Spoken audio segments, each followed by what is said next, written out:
I'm Derek Wheatley, and welcome to episode 220 of the Wheatley podcast. Thank you very much for joining us wherever you're doing so. A big thank you to Brianna Fitzsimons, who was on last week. She is a DEI specialist, and we talked all things diversity and inclusion. And actually, we went on all over the place, but it was a fascinating conversation. So a big thanks to Brianna for doing that. If you haven't listened, go back and do so. Subscribe to our YouTube channel if you would. That always helps. Our guest this week is an associate professor of sociology in DCU, Audrey Bryan. How are you doing, Audrey? I'm doing very well, Derek. Thanks so much for inviting me to be part of your show. You're welcome. I had this thing during the week, right? That I was telling my friend of mine that you were coming on, and I couldn't pronounce sociology. I don't know why. You know when you kind of slip, and all I was thinking about since then is I'm going to mess this up in the intro, and I got away with it. But how are you doing? You're doing well, yeah. I'm doing very well today, thank you. I'm Yeah, glad yeah. to. I'm Thanks for glad to hear it. asking. Um, we will start, Audrey, where we always do. If you could give us a short history of your upbringing, please. Okay. Where to start? So I was raised in Ballantyre, which is a suburb on the south side of Dublin. And I was kind of born in the mid 70s, so grew up in the 70s and 80s, and would have been very much, I suppose, shaped by the times that we were in and the kind of society that Ireland was in those days. So that would have been, a time where people talked about things like so-called illegitimate children, and it was the time of singing priests and moving statues. And in fact, one of those singing priests, Father Michael Cleary, who it later transpired then had several children with his housekeeper. He used to come to my school and give us, sort of dole out all sorts of life advice to us, and we used to Oh, attend retreats with him. So that was very much kind of the context, I suppose, within which I was raised. And this would also have been a time when, the divorce was still illegal at that point in Ireland. Homosexuality for men was illegal, abortion was illegal. And there was a huge kind of stigma around all of these things, hmm and a huge culture of silence. And, as a child, I suppose I would have been internalizing a lot of that, but also been a time when emigration and hmm unemployment were rife. And so, for example, I remember I was probably about 15 when my brother emigrated, and like I still feel that kind of the pain, Yeah. just being so upset at the time. There was quite a trauma around emigration that probably wasn't very it wasn't easy to express or to articulate. It was just, I suppose there was again another just sort of culture of silence around the effects that would have had. Um, so in ways, I suppose the backdrop was fairly bleak, Yeah. the wider context. Yeah. But then on another level, now I suppose, with the benefit of hindsight, when I look back on, aspects of my childhood, there were really fantastic things. Like I think it was much more common for parents in those days to kind of parent through this kind of benign neglect kind of approach, Yeah. as kind of how some people described it. And I think that has kind of served my generation well in Yeah. ways, because, you were more or less as a child left to your own devices, as in you had lots of time for, let's say, unstructured, independent play, which hmm children nowadays don't really have, at least in kind of Western contexts. Their lives tend to be so overly scheduled. And the type of childhood that I lived, and many of my contemporaries lived, I now have really fond memories, say, if there was a big, what we called the ditch in the back of our houses, while we lived in a suburb, there were fields and fields behind my house. So it's all built upon now. But when I was growing up, there were, like, I'd wake up, look out into the back garden, and there were always cows or horses in the fields. And, we'd spend a lot of time in those fields. And there was this ditch between the gardens and the fields, which ran the whole length of our road. And we'd spend hours in that ditch, just, falling into leaves, Mhm. picking blackberries, and not to paint an overly romanticized picture of my childhood, but you do learn as a child, when you're left to your own devices like that, you do learn vital life skills. Mhm. You learn things like how to solve problems, how to navigate sort of tricky situations. You spend a lot of time learning how to socialize and interact with other kids because there's no one sort of interfering or Yeah. intervening, or you don't have an adult to go to and say, oh, So there's a lot to be said for that type of parenting, which I think and I mean, not to get too academic about it, but the kind of the research evidence also supports the fact that parenting has become so much more intensive. And Mhm. I mean, I experience that now as a parent myself. So there were aspects to my upbringing that were in hindsight, really kind of rich Yeah. and beneficial, in Yeah. the sense that the kinds of skills that you develop when you're let off, do what you like, and you just come home whenever you're hungry or whatever. So but that's kind of the backdrop, I suppose, Yeah. to who I am. And I suppose the other kind of formative experience for me would have been when I was in my early 20s. I emigrated for a number of Okay. years. I lived in New York for a couple of years and studied over there. And I suppose that was just really refreshing in ways, Mm. because all of these things that were very stigmatized in Irish society, like, I mean, well, at least at the time in the States, um, they weren't so stigmatized. So people were much more open to talk about, they didn't kind of talk about something like, divorce or marital breakdown as a personal failing in the same way Yeah. that I think we were led to believe those things were. So so that was a really, enriching experience for me. There's the other question we always ask, and I kind of, noted what you said about the kind of cultural silence with regards to certain things. And this will kind of probably fall into that bracket, but when did you first become aware of mental health? Oh, that's a really good question. I mean, on some level, I suppose I've always been conscious of it, but I mean, personally speaking, if I was to kind of reflect on my own personal experiences, it was really when I was in my 30s that I became acutely aware of, I suppose, just how fragile our mental health Mhm. can be. And in my case, it was linked to, I was diagnosed with a chronic physical Mhm. health condition that was very systemic, and it was kind of affecting all aspects of my life. So I have a condition called endometriosis, which affects women and or anybody with female reproductive organs. And like, I had basically lived most of my adult life up until that point being in chronic pain and searching for answers, and didn't get anywhere. And it was like in my late 30s when I got this diagnosis of this kind of disease or condition that I had never heard of. Mm. And I was so kind of angry, I suppose, that I felt very kind of failed by the education system, and I suppose just wider society, that there was this condition that it transpires is very common, that affects like 1 in 10 women. And I had to have quite a rare form of it. Like, there's different stages of it, and it affects, in my case, it affected like fertility, and um, it was just a real kind of battle then. And Mhm. there aren't very like, in terms of treatment, it's very challenging to treat this condition. And I just didn't feel that the medical profession was in any way, I mean, I'm generalizing here, but Mhm. kind of compassionate or solution focused around it. And in fact, one doctor that I encountered, you know, so what happened in my case was, I discovered I had endometriosis when I was undergoing fertility Yeah. investigations, and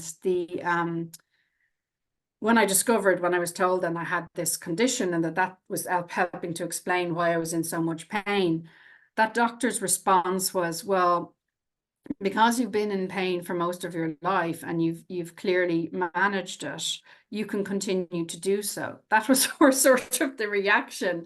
And I Okay. remember just being so disturbed by Mm. this. But that whole kind of experience took quite a toll on my Hmm. mental health. Because as I said, the condition is very systemic. And then because it was so tied into fertility and all of these, expectations and desires that we have around, or that society tells us we should have around childbearing and all of that stuff, it got really difficult for me Hmm. for quite a while. So yeah, on a personal level, I was quite that was really my and I would have, encountered various therapists and stuff along Hmm. the way. Um, but as a younger person, I actually studied psychology. So my Right. my kind of goal as a young person, like I had all sorts of, elaborate plans to become a clinical psychologist or a counseling psychologist, and did an undergraduate degree in psychology. But that was kind of interesting how mental health was framed. I mean, this would have Mm. been like in the early to mid 90s, and in that degree, when mental health was discussed, it tended to be framed in the context of abnormal psychology, Okay. you know.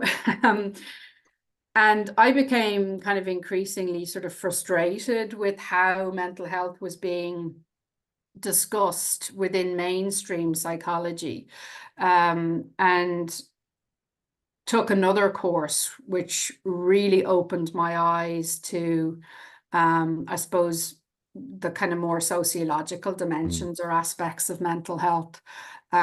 So, for example, we took one course that was looking at Irish society as a context for development, and we looked at kind of current debates and controversies within psychology, and that really opened my eyes to all of these alternative ways of thinking about mental health, Yeah.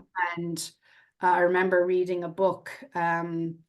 I think the book was called The Origins of Unhappiness. So Okay. there was an NHS clinical psychologist, David Smale, who was part of this kind of so-called anti-psychiatry movement. So it was a Okay. very kind of critical view of mainstream psychology. And essentially his argument was that, what we deem to be psychological problems are always a manifestation of what's happening within the wider society, Mm. and he was writing in the, I suppose, in an era of Thatcherism, and working with people like who had very much kind of internalized these wider messages, society, or I know Maggie Thatcher said there's no such thing as society, but this idea that we're all kind of responsible for everything that happens in our lives. And he Mm. was looking at how those messages, these very kind of neoliberal responsibilizing messages, the toll that they take, and that's what kind of led me in a different direction. That kind of led me Mm. to gravitate towards sociology, which is similar to psychology in the sense that it's looking at human behavior, and this it has, really concerned with human beings, but it's much more about sociology is much more about trying to locate the individual within a wider social context. So looking at why people do the things that they do, but how they're shaped and influenced by broader social forces or Right. the settings that we're embedded in. So it's like the separate is the difference more external then for sociology than internal for psychology? Yeah, precisely. Now, I Yeah. mean, I don't want to No, of oversimplify, course. and there Yeah. there are obviously different sort of strands of psychology. So, and there's really interesting subdisciplines of psychology, like for example, community psychology and Mm. social psychology. They tend to look at more of these wider forces. But yes, sociologists tend to be more interested in let's say, social groups or individuals as they're embedded within different settings or contexts, rather than kind of focusing on the more sort of intrapsychic or internal dimensions. Is not to say they don't think those things are important, but it's, I suppose, like with any academic discipline, it's about what do you kind of foreground or privilege, or what do you think is most important. I I'm interested in, like, because I've looked at some of the stuff you've researched, and it's a lot of different various things. But how do you pick the subject matter? Are you given the subject matter? What way does it work?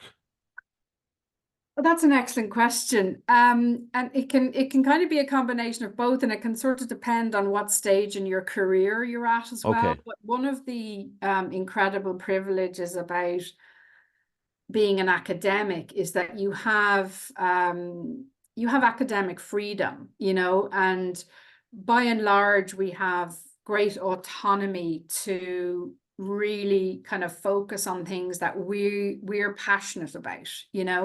Now sometimes that's easier said than done, but generally speaking, you are free to kind of delve into topics that are of interest to you.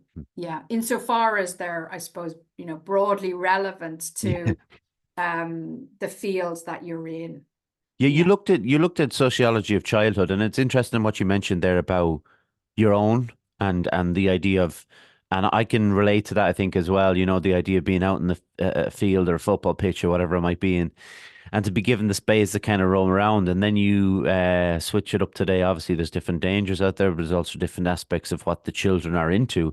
The idea of, and I don't want to sound like an old fuddy duddy, but there's the idea of, like, the computer console and games and things like that. But when you look into sociology of childhood, how broad are we talking here? Because it's a pretty wide, topic to look at. It is, and I think that's what I love about it. Hmm. So the sociology of childhood is one of the kind of core areas that I teach in, and I've been teaching a module in the sociology of childhood now for at least 15 years. Okay. And it's just a constantly evolving field. And I suppose one of the things about that subfield of sociology is that it's really trying to explore the diversity of childhoods.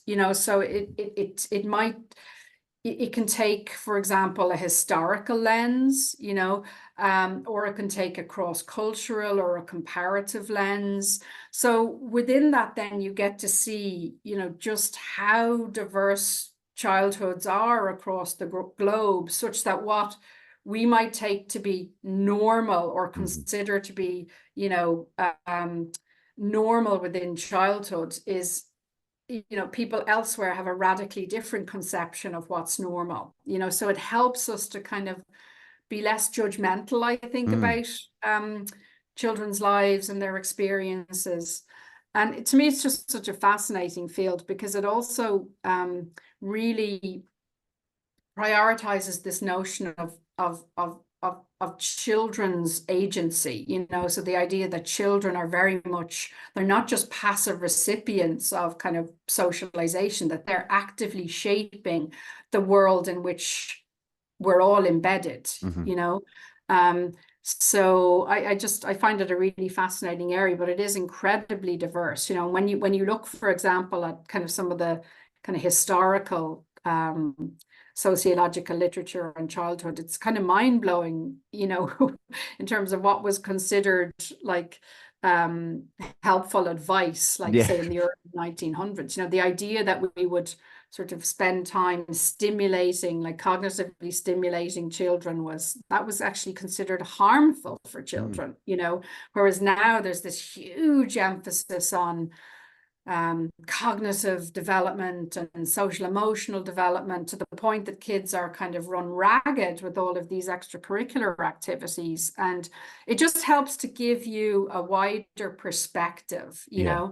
and also I think it's very helpful because nowadays there's so much parental anxiety, and parents are made to believe oftentimes that they're doing things wrong. They haven't, they're not getting it right, and they're Mm. so concerned about, their children's futures, and, understandably, completely understandably, and in kind of increasingly uncertain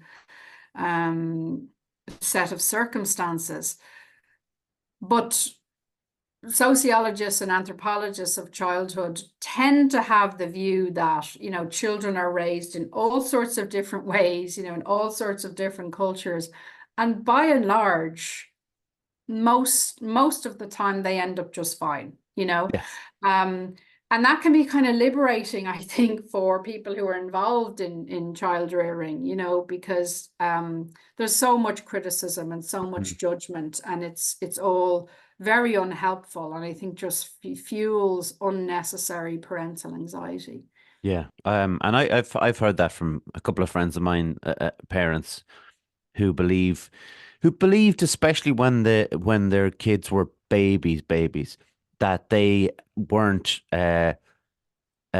taking any part in the upbringing, that the mother was doing everything and they were doing absolutely nothing. And I don't have any kids, but from the outside looking in, and not to sound like I know everything, because I certainly don't, but clearly they were doing something. It was, Mm. but it's very easy, and through you hear from other people, or even like Instagram and all this about how great parents people are.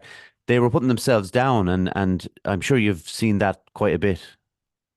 Oh yeah, I mean, I think these, obviously these platforms like Instagram, it's so performative, Hmm. and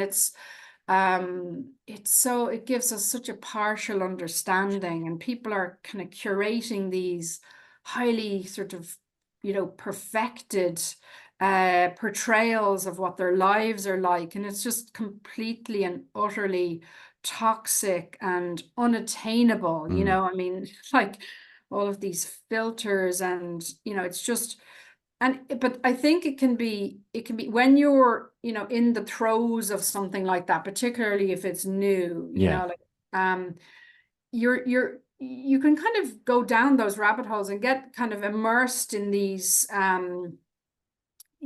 particular representations of other people's lives, and think that that is somehow something to emulate, Yeah. and it can be hard to step out of that and kind of go, okay, this is not reality. Hmm. This isn't even a version of reality. This is actually something that is designed really to just, like, we live in this kind of attention economy, and all of these reels and all of the stuff is simply designed to keep us online for as long as possible, because there's that expression, like, when they have your attention, they have your wallet, Yeah. and that's the nature of these platforms. It's all of this kind of, like, it's all driven by advertising, Yeah. and when you realize that that's what this is really about, and that the people are framing things in a particular way to generate, viewership and all of that, and that there's an agenda there, you start to realize that this is just toxic in the Hmm. extreme. It's not Yeah. to say that there aren't beneficial dimensions to social media, and I would be the first to say that, in terms of being able to access networks and being Hmm. able to, um, like in the case of endometriosis, like, I mean, I benefited enormously from Facebook groups where, there were people offering support and information, which was very valuable. So there are huge Of course. advantages. Yeah. And we've seen that with, let's say, social movement organizing in Mm. terms of, youth climate action, and how important platforms like Instagram and Facebook have been for that wider movement. But I think it comes at an enormous price, and that there is a real toxicity to a lot Mm. of it, and you have to be, I suppose, very attuned to all of the different agendas that are Mm. at play, and How Sorry, Audrey. I wanted to kind of expand a little bit on that, if you don't mind. The idea of, And you and I would have seen this happening when the internet started to become a thing. It started to grow, and it became obviously what it is now, like kind of all consuming. But like, how how has that changed the study of sociology and the culture, etc.? Like, how do you think? I know that's a pretty big question to answer in a few minutes, but how do you see it having changed?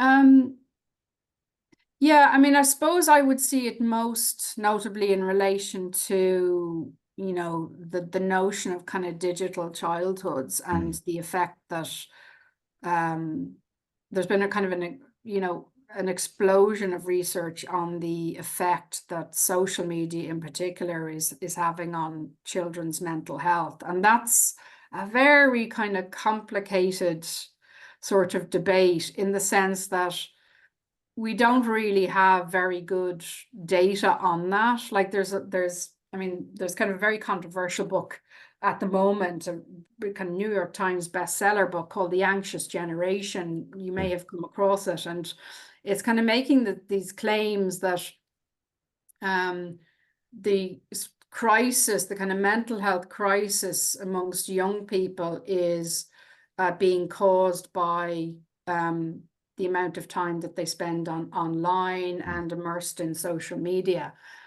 So the research is kind of looking at the correlation between these things, right? So since kind of 2010, when we have this kind of explosion of all of these platforms and smartphones, um, on the one hand, and then this kind of rise in mental ill health amongst young people. So we have these correlations, but like from a research perspective, those things don't imply causation, you okay. know?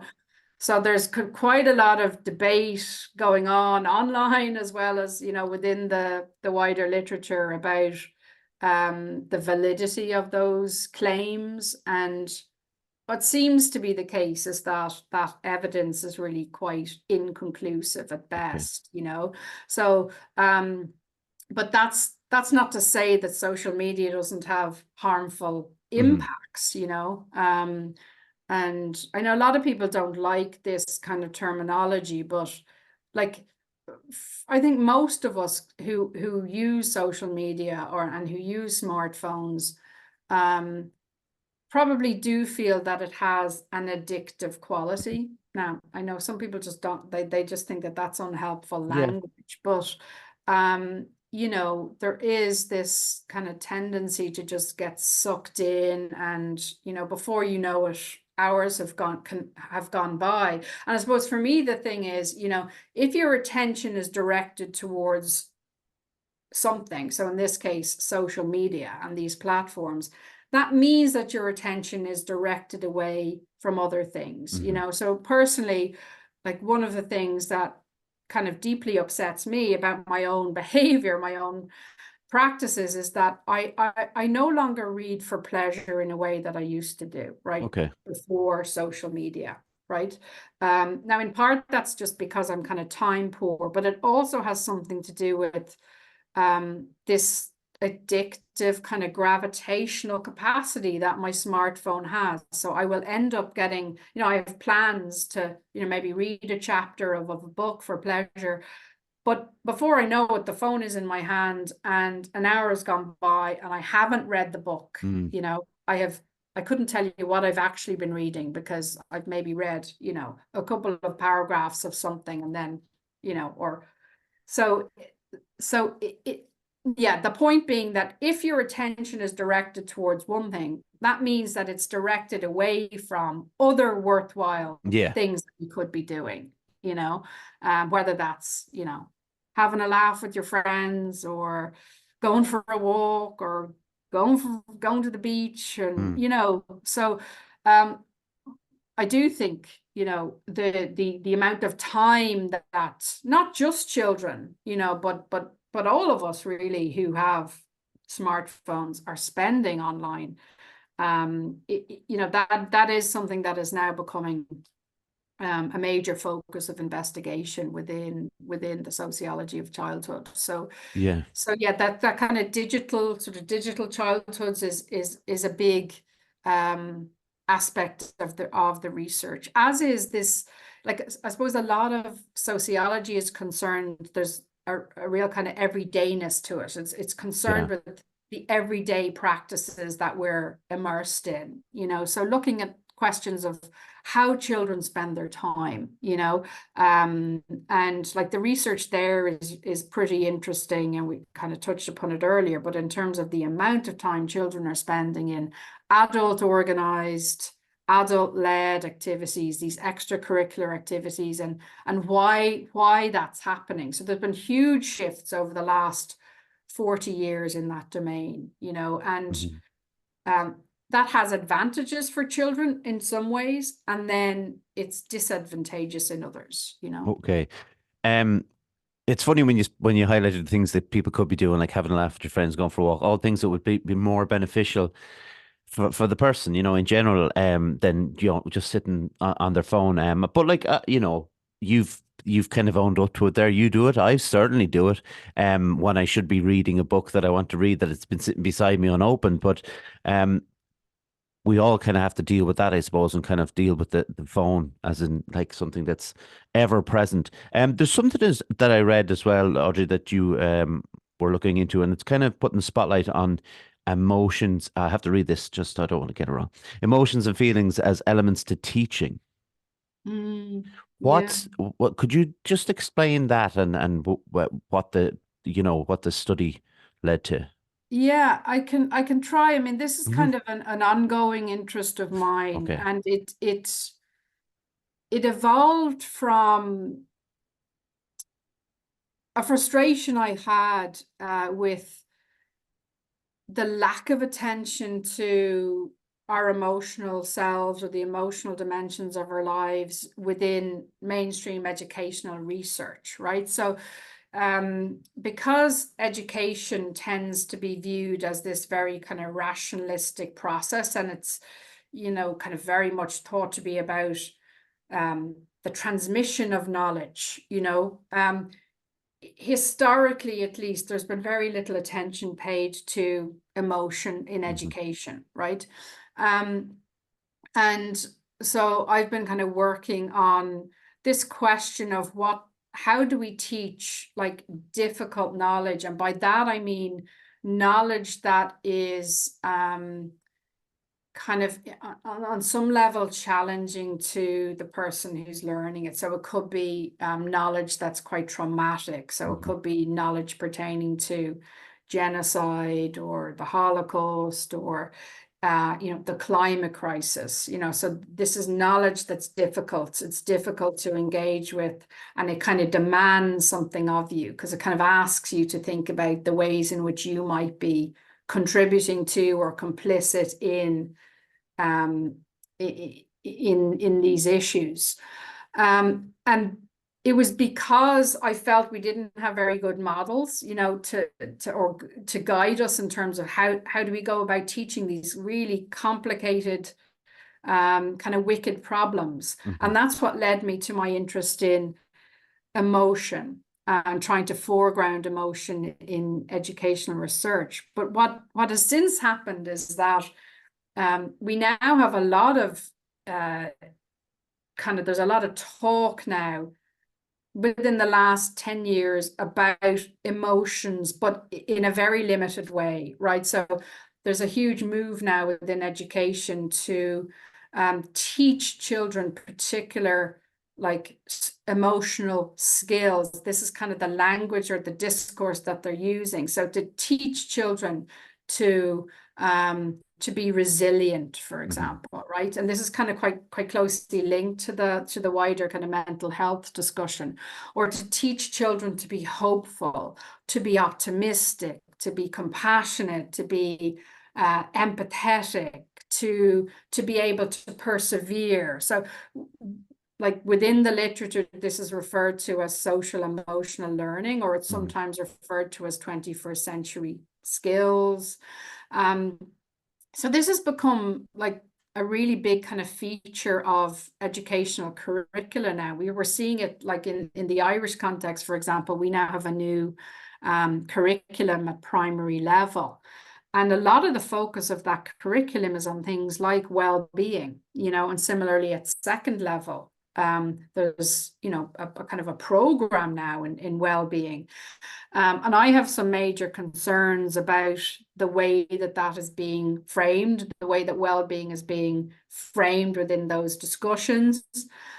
Because I think it is very responsibilizing. Like if you look at how the curriculum talks about well-being, it's talking about teaching people to manage themselves. Like this is the language that's used, managing yourself, right? And for me, the whole kind of growing emphasis on resilience is a little bit scary in the sense that I think that's all about like and big kind of organizations like the OECD are pushing this all the time. It's really about kind of socializing or conditioning people to withstand all of these kind of broader socio-ecological issues that we're facing, rather than socializing them to kind of alter or change the system in any way. I don't know if that makes Yeah, sense. no. Like I'm quite, you know, disturbed by this trend, right? I think it's very individualizing, right? Rather than actually teaching people, equipping them with the skills to figure out how to change the system, Yeah. so that they don't have to purely withstand it, And I think a lot of this talk now about teaching hope or hopefulness as a skill is also kind of dangerous. I think it's kind of smacks of toxic positivity. Okay. So that's and this all coincides as well with technological advancements, because there's a lot of platforms now that are able to, kind of track students' emotional states, and there's a vested interest there. A lot of these technology companies stand to gain enormously by these platforms being within schools.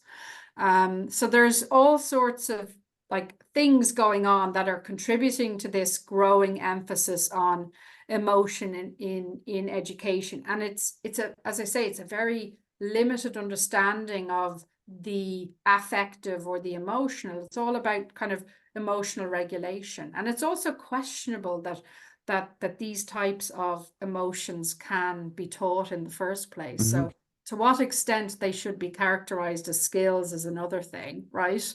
Yeah. I mean, or as capacities, and it's also doing things, I think, I don't think we have a very good understanding of what they're doing, but it's affecting things like the relationships that teachers have with their students, as well as students' understandings of themselves. It's kind of linked to the earlier point that I was making when I was talking about, David Smale and his work within the NHS and Thatcherism. Like, I think what it does, this kind of emphasis on the skillification of emotions, creates kind of a regime or a culture of deservingness, right? So it kind of leads to this idea that if you're unable to acquire these skills, right, such that you are unable to become resilient, or if you're unable to be hopeful or optimistic, that somehow then like the logic dictates that if these skills are learnable, but you are unable to learn those skills, that you are somehow less deserving of,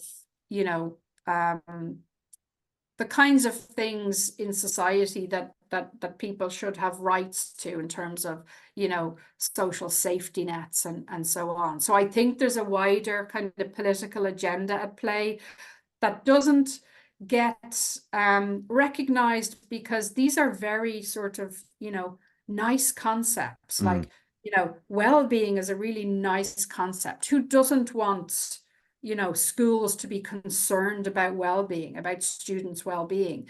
But it's the way that it's getting sort of channeled that I'm quite concerned about. I think, when you think of a teacher who we used to pick a teacher who would teach history in secondary school and they've gone to university and they've studied history. How do we decide who the teacher for hope is? You know, I don't really understand the idea of somebody standing up and saying, "Yeah, well, I can teach them to be positive." I don't really get it. Yeah, and it's very much shaped by this kind of positive psychology movement, which again just offers a very decontextualized, individualizing narrative, Hmm. I think it's just completely toxic to sort Yeah. of, suggest to people that they should be resilient in the face of socio-ecological collapse. And Um, also, sorry, Audrey, could I just add also the idea of someone experiencing mental health issues are being told to be positive. It's not exactly an ideal way to look at things, like, you know. it's not at all. There's I mean, several people have kind of talked about this, but there's a quote, Aldous Huxley in Brave New World Revisited, right, that he wrote in the late 50s. He talks about how the real hopeless victims of mental illness are to be found among those who appear to be most normal. It's kind of Mm. turning this idea of, Yeah. mental illness on its head. And he says they're normal only in relation to a profoundly abnormal society. And their perfect adjustment to that abnormal society is a measure of their mental sickness. Mm. Um, and then, yeah, he goes on to say these millions of abnormally normal people living without fuss in a society to which, if they were fully human beings, they ought not to be adjusted. So I think like the education system has to have much more of an eye towards, the broader social context and how that really shapes our sense of ourselves. Mm. But I think a lot of this mainstream kind of educational thinking and a lot of this, you know, positivistic psychology, their ideas around well-being, to my mind, are really problematic, and quite harmful. You've also looked at something as divisive, strangely divisive as climate change. How exhausting is a subject like that when you have to hear, um, certain politicians or parties or people looking at the scientific, information and maybe just disregarding it either way? Yeah, I mean it is difficult, like Hmm. as a researcher in that area, because I suppose the other thing that has happened, kind of the kind of present historical moment is very much defined by this kind of post-truth ideology. So in other words, what matters is not what's true, it's what feels true to you, right? Hmm. So sort of this kind of concept of truthiness, right? And and of course, social media is amplifying and exacerbating this in the sense Yeah. that, we're in these kind of echo chambers and all of these kind of the hyper customization of content that's we're being targeted with. So our exposure to diverse perspectives is, shrinking. Those spaces are shrinking all of the time. Um, and, we learn through engaging with difference and diverse perspectives. We don't really learn from these kind of echo chamber scenarios that we're increasingly embedded in. So yeah, it's difficult, and I mean, I won't lie. Like I've just kind of finished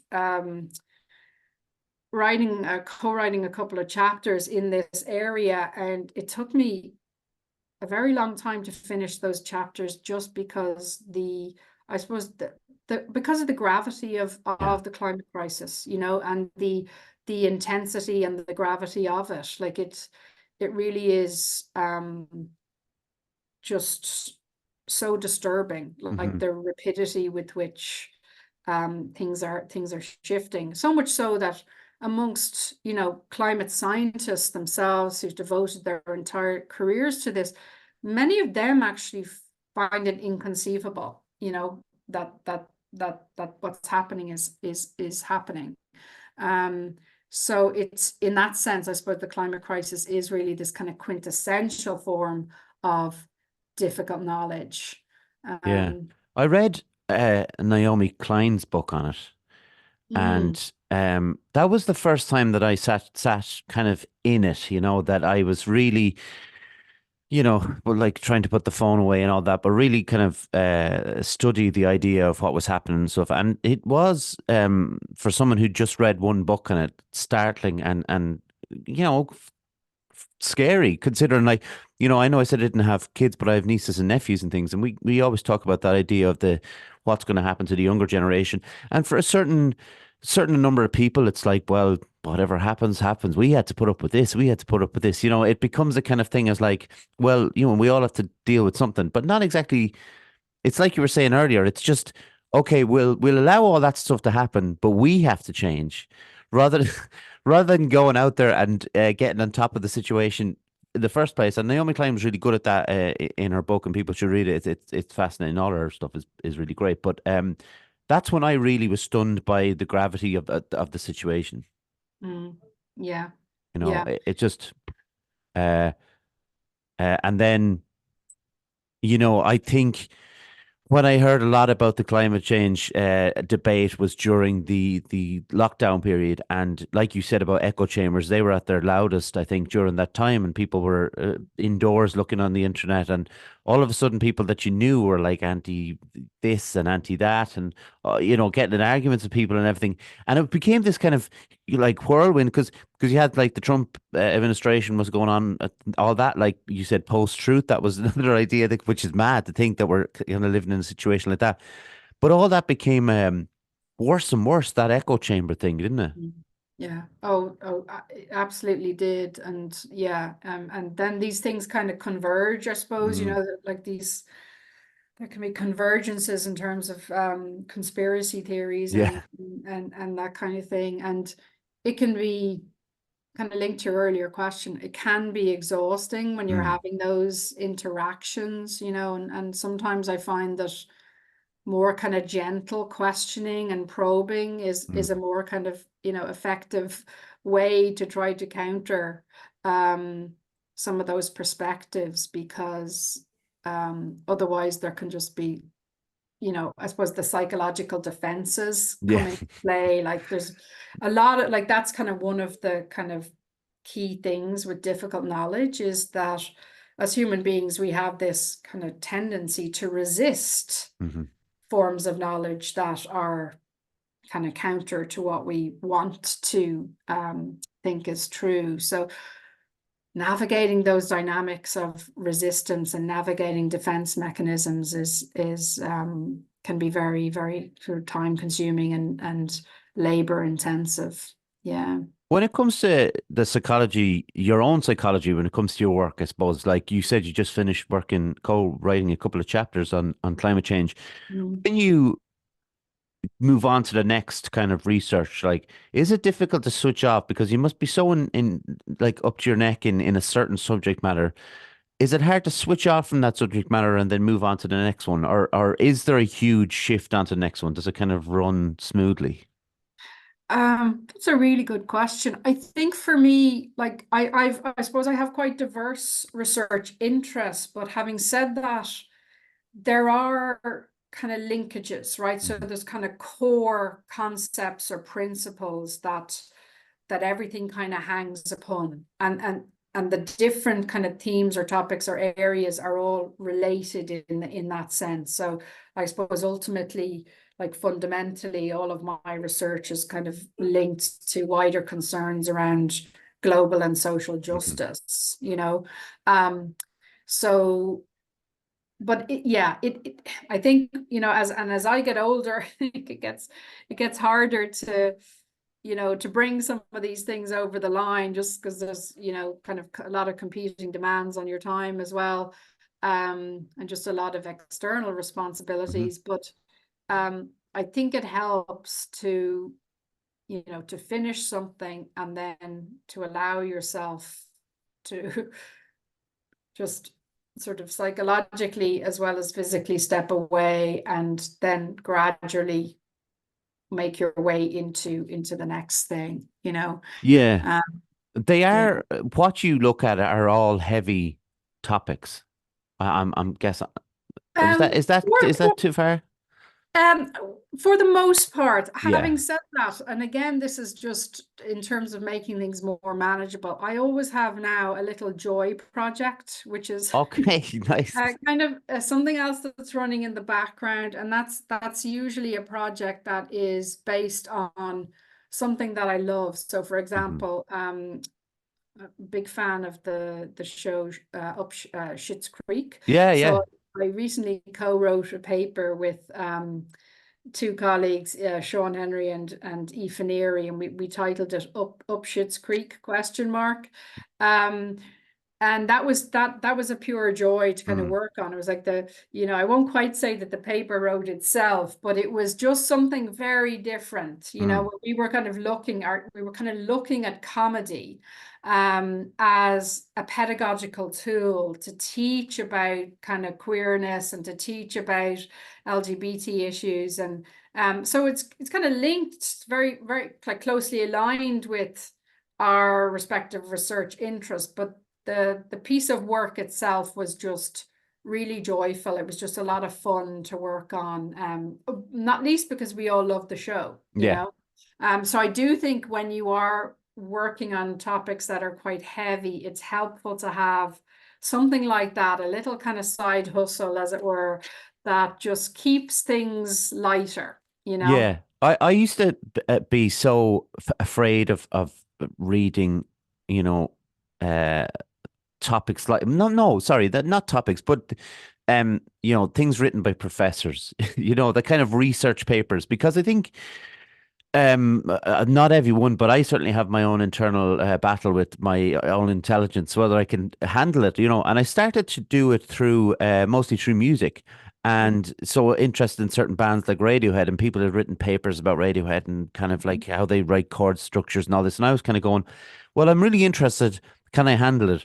But when I kind of started reading it and getting into the idea behind it, it became something of like, I can take in maybe 70% of this and 30% is just going over my head with regard to like the how someone writes a song or whatever. But that's all right, I can take away certain things. It's not to be afraid of these subjects or the depth of these subjects. It's more to embrace the bits that you like. I think there's a joy in reading and finding out about things like you're saying about Schitt's Creek. If someone was interested in Schitt's Creek, they definitely take something away from it, whether they, knew or knew everything that you were talking about. Yeah, but I think that's a really important point because it also speaks to, like, I think, academics have a responsibility to present their ideas in a way that is accessible. And Hmm. oftentimes we don't really have that skill because like academic papers are being written primarily for other academics, right? So it's not always written in the most accessible style, Now, what's happening now more and more within universities is more of a focus on the impact of your research and how you engage with Hmm. wider communities. So there is a sense in which, as an academic, we have, you have a responsibility to kind of write for multiple audiences and to frame your work in ways that are accessible to members of the public. Yeah. So I think that that's part of maybe what you've experienced. Yeah. Sometimes I pick up other academics' work, and I'm just like, it's too off-putting. But it's just like I don't understand Yeah. this, Um, and what I've learned, I think, over the years is that, that isn't about me, Mm. like that actually the responsibility is on the academic to present their work in a way that is going to make sense Hmm. to other people. For sure, yeah. We can't go, Audrey, without asking you the big question. I don't think you have much of this, but what do you like to do in your spare time? Um, well, for me, I suppose, the small things in life are the big things in life. Hmm. And as I get older, I just I suppose I'm increasingly appreciative of very simple things. So I love going to the beach, not because I'm a sun person, but I love going for walks along the beach when Yeah. it's really windy and really cold, and ideally when there's not too many other people on the Yeah. beach. And um, like doing things like simple things like toasting marshmallows on the beach and bringing a flask of tea. And Are you near uh, the beach, Audrey? Are you yeah, I'm okay? really lucky. Near enough, I live in North Dublin, Yeah. and we just have the most incredible beaches, Mm-hmm. all along that coast. Yeah. And yeah, so there's a beach, less than 2 miles Nice. from my home. So I love to do things like that. I'm also just really into film. My favorite thing to do is actually, I'm quite an introverted person. I love going to the cinema on my own, Me get my too. big, box of popcorn and sit and watch a movie, and it's pure bliss to me. As Um, you can see from behind me, I'm a big film fan, and now that you've mentioned it, you've put yourself in a position to answer a question. Because this always happens, Audrey. It comes up with books and films and stuff. You don't have to get this spot on, but do you have a favorite film? oh, um. I have so many films that I love. Okay, Yeah. give us one that you love. Then we won't have to say it's your favorite, but one that Well, you really love. I'm a big Kazuo Ishiguro fan. I love the film and the book Never Let Me Go. Yeah, I saw another very good film recently, Anatomy of a Fall. I just thought that was really, I don't know if you've seen it, brilliant. but I thought Yeah. it was just really clever. I thought the Mm. dialogue was really clever. I just loved the script and the way the story kind of unfolded. I Um, thought the scene. I thought Sandra Huller was amazing in it, and I thought the scene in the kitchen where she's arguing with her husband was like. I was like, it felt like you were actually in the room with two yeah, people really not liking each other. yeah, Um, but it was great. I loved it. Yeah, I thought it was very, very clever. yeah. No, there's just so many. I mean, we could be here all night. I We mean, could, we you'd could. be bored to tears if I was to tell you about all the films. Well, I wouldn't. The I films. certainly would because I love it. But we do have to care, like you were saying about the research papers. We do have to care about the other person who might be like, oh God, are they ever going to shut up about films? But uh, you have been a fantastic guest, Audrey. I really loved chatting to you. Thank you If you so don't, much. oh, you're welcome. It's been a pleasure. Listen, if you don't mind just hanging around there for a minute, I'll close it out and get a quick photo, and we'll be on our way. Is that all right?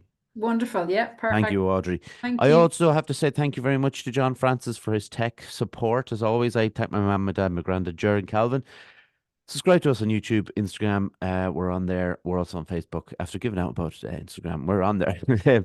But use it, sparingly. We're also on Spotify, Apple, Anchor, Google Podcasts. That's all the podcast platforms. There's other ones as well out there. And obviously, thank you very much for watching and listening and whatever you're doing. And once again, Audrey, thank you so much. You're so welcome. My pleasure. And everyone else, we'll see you next week. Bye.